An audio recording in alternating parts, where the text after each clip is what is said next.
graduating senior. I was the only senior in that class because it was a brand new college, and I had transferred.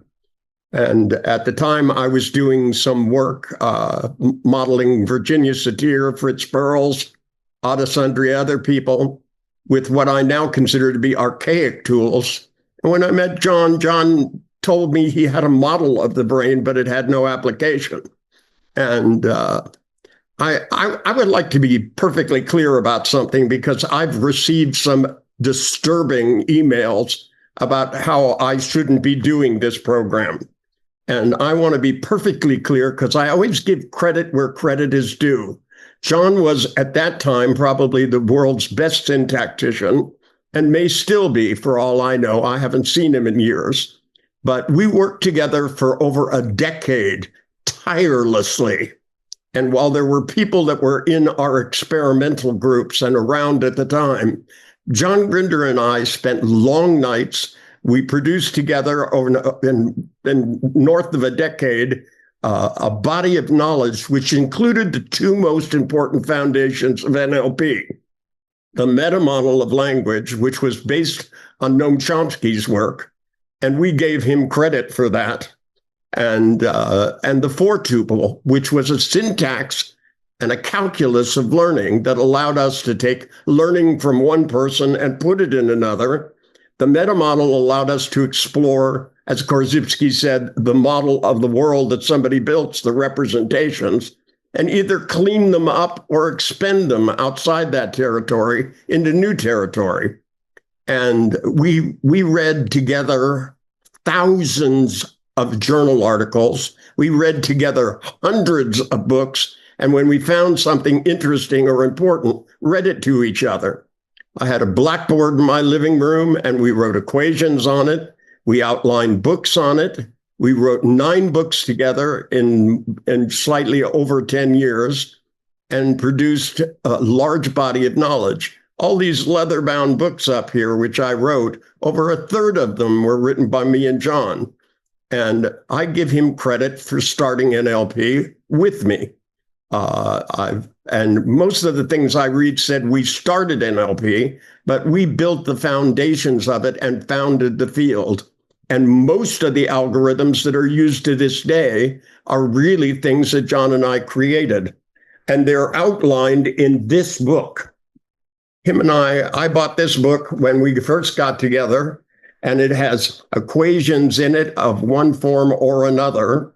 And it's only got 2 people's handwriting in it, mine and John's. And John Grinder and I developed the foundations of NLP, most of the algorithms used to this day, and the very foundation of it, the 4 tuple, representational systems. As we read all these neurological journal articles from front to back, from day one till the present day at the time in the 70s, that people like Dorothy Kimura led us on to accessing cues. People like Paul Baccarita led us on to plasticity of the brain. John and I went and interviewed Paul Baccarita, many other people together, nuclear physicists.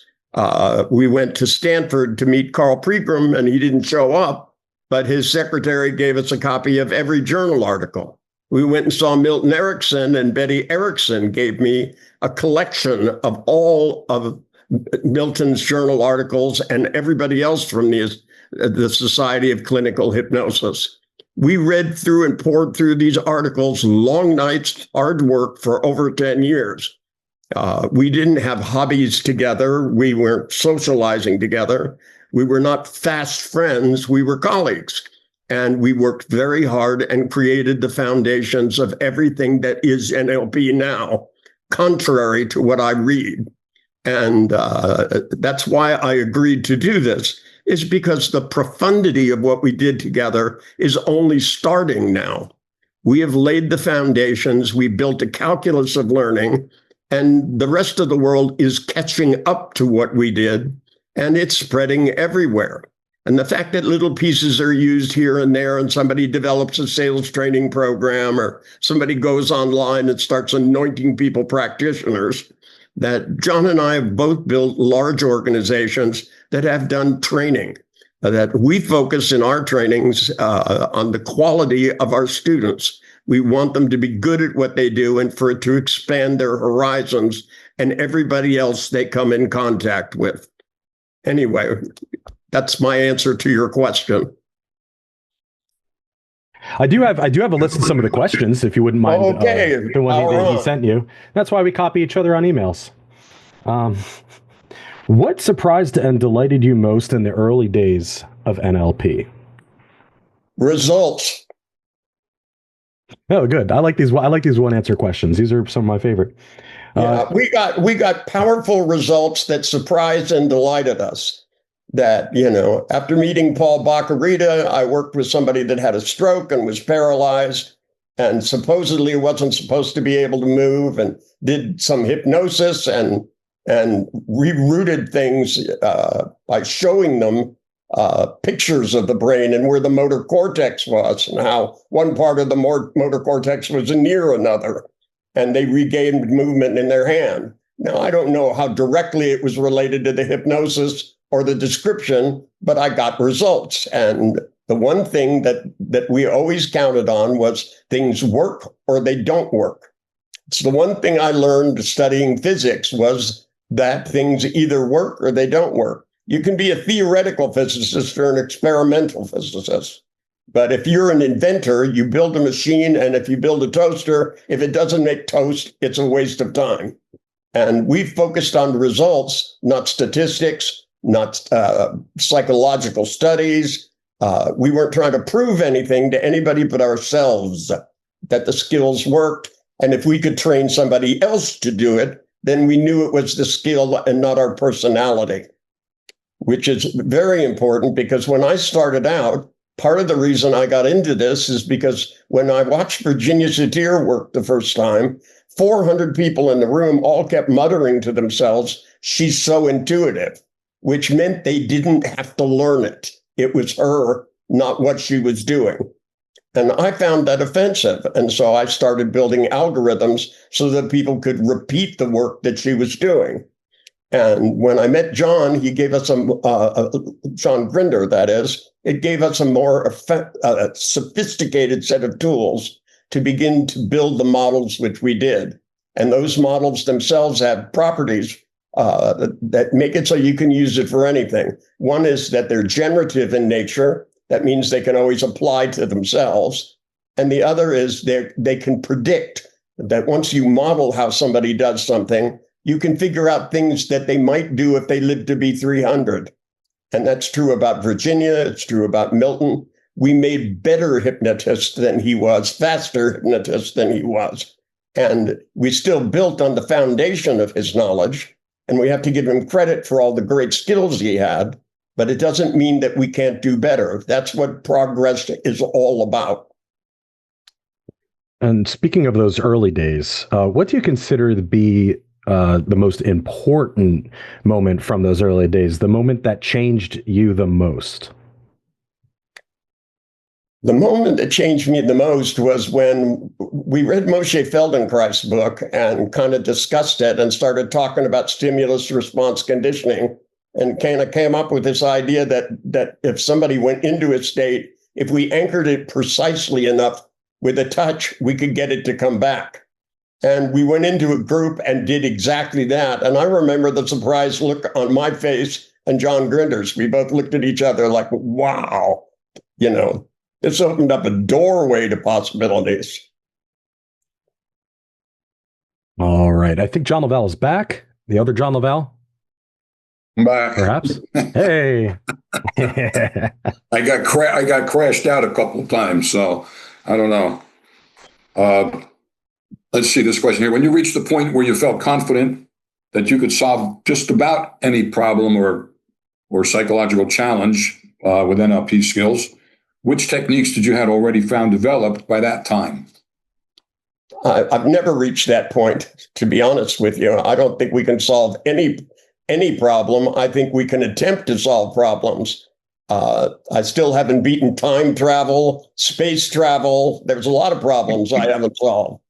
In terms of psychological problems, we provide the best tools to explore how to solve problems.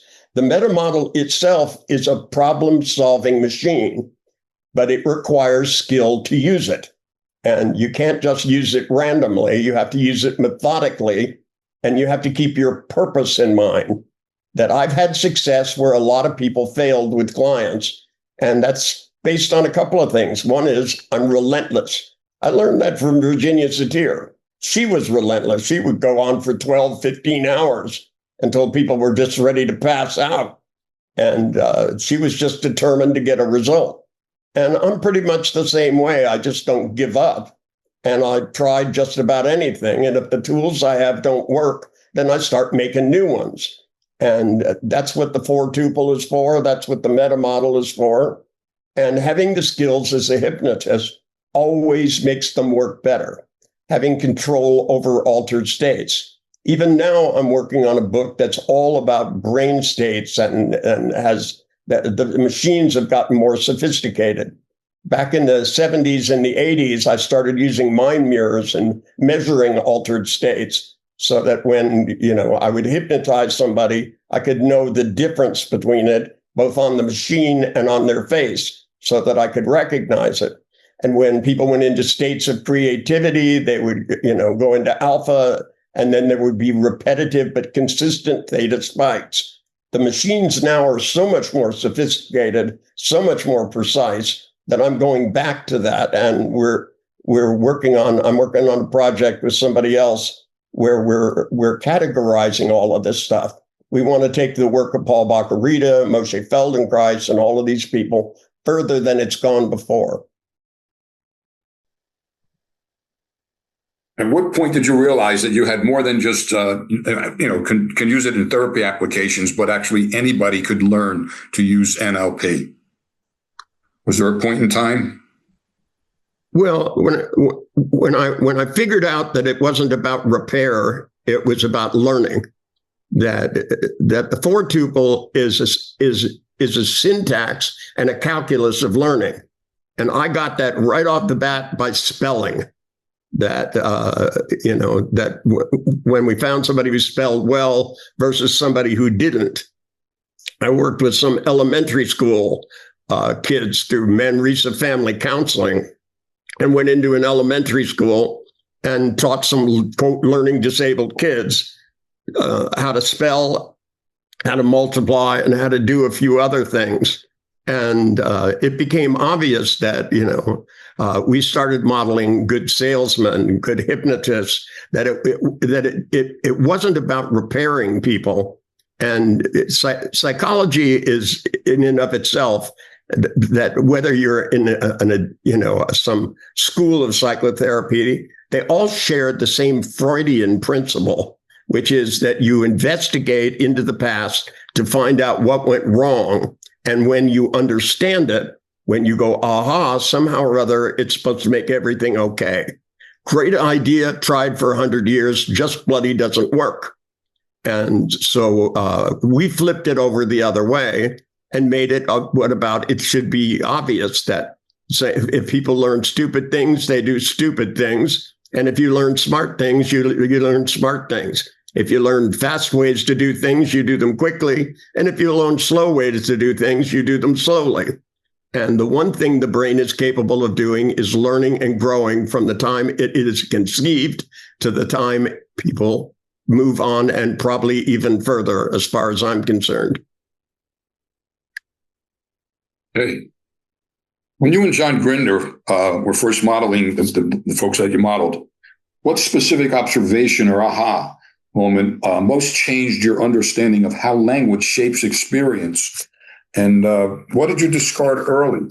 You discarded early that never made it into the NLP core.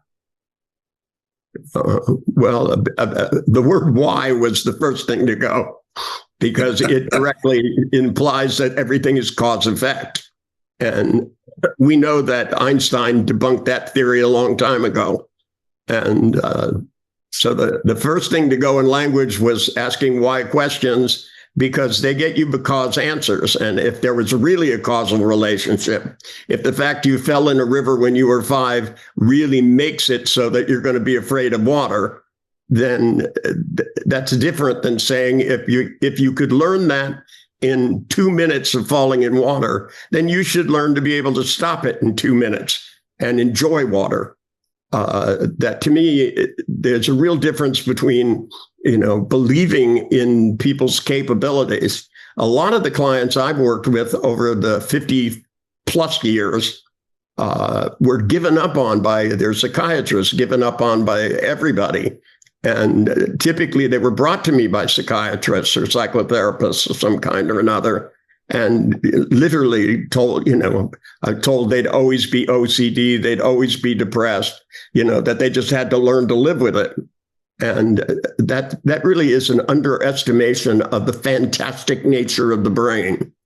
The brain has trillions of neurons in it, each talking to 10 to 100 others in an infinite number of combinations. There's as many neurons in your brain as there are stars in the sky.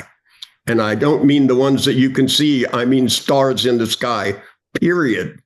And our ability to have plasticity of thought and creativity, because if you change the way you think, it will change how you feel and therefore change what you're capable of doing.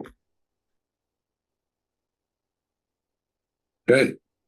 So you're taking into account the paradigms and the closed mindset that predominated at that time, especially in traditional professional fields. What was it that drove you to continue, and how did you handle the initial resistance, criticism, and censorship, and what did you do to overcome it in the early years? Well, I hear a lot about that, but between me and John, there wasn't anybody that could stand in our way. That, we came up against people with intellectual resistance, but their logic compared to ours, and mostly we demonstrated. I've done this my entire career. I take people out of the audience and I demonstrate, if they're afraid of pigeons, then they're chasing pigeons. And, we went to a big psychoanalytic convention at Temple University at Albert Einstein Institute and gave the keynote address. And, they had a psychoanalyst see a client and Carl Whitaker see a client. And we took somebody who had a phobia of pigeons, and they had to bring him in the back door because there were 1,000 pigeons outside. And suddenly he's chasing pigeons 20 minutes later. And I remember this woman looking up from her notes and going, "I'm sorry, I was getting my notes in order. I missed what happened." And that the idea that you could change a person in 20 minutes was inconceivable to them, when actually it's easier to change people quickly. People learn better faster. If you looked at one frame of a movie every hour, you would have no idea what went on in it. But when you hook them all together and run it by, you know exactly what happened. We learn by patterning experience. It comes in from the inside. We build a model of the world that is representations of it, and we store it in memory, and then we retrieve it later when we need it. Those generalizations require that we do three things: that we delete some of it, distort some of it, and generalize some of it, so that we can learn, so that when we see a new chair, it's not a whole new experience. We see a new door, it's not a whole new experience. And our ability to sort those things out and to learn from it requires that we have certain skills, that you understand the nature of how people think and how it affects their neurological change. Because in the end, we want neurological change, not psychological change. You can understand your problems, or you can learn new things and do new things. I have a tendency to lean towards the latter. Okay. How did you manage to gather so many details and organize all those pieces when modeling the people that you had modeled? Because we had a calculus of change, the four-tuple, and the meta model to tell us how to ask questions so that we could gather information. And by increasing the range of our sensory acuity so that we paid attention to, it's absolutely astounding, if you think about it, that John and I discovered accessing cues when they'd been around since the beginning of time. And the only person who really noticed anything about it was Dorothy Kimura. She said she did an experiment, where they had attached pictures to people's eyes, and the eyeballs vibrate, and so that you don't neurologically habituate. And after a few moments, the pictures disappeared because the picture moved with the eyeball rather than the eyeball moving against that picture. And she said, and when I asked people what it was a picture of, they all moved their eyes up and to the left. Well, when we went into a class and said, what color are your mother's eyes? What's the first four notes of Beethoven's symphony? What does it feel like to go in a warm bath? All of these things. People come right out and say it's downright important. Kinesthetic, that's an idiom in English, not in every language, but it is an idiom in English. And our ability to listen and to watch, because when clients come in and say, I've got a problem, I've blown out of proportion, they're not talking figuratively, they're talking literally. When somebody says, I have a problem I'm too close to, they're talking about the distance between them and mental images, whether they know it or not. And our ability to pay attention to how people processed information and to be able to keep track of it allowed us to be able to go in and streamline it and reinstall it in them or in somebody else. Okay. I just have a couple more questions here, Richard. Okay. What do you see as your legacy? Well, my legacy runs over 50 years. My legacy are all the people that I've trained to be really good at this. And of course, a calculus of change that allows people to talk about it, that our understanding of representational systems and submodalities and all of these things, and the linguistic patterns and the Milton patterns, and also getting hypnosis out of the dark cloud that it's been under. When I started, if you did hypnosis, they called you a fraud, almost like a post-hypnotic suggestion. Hypnosis is bad and it doesn't exist.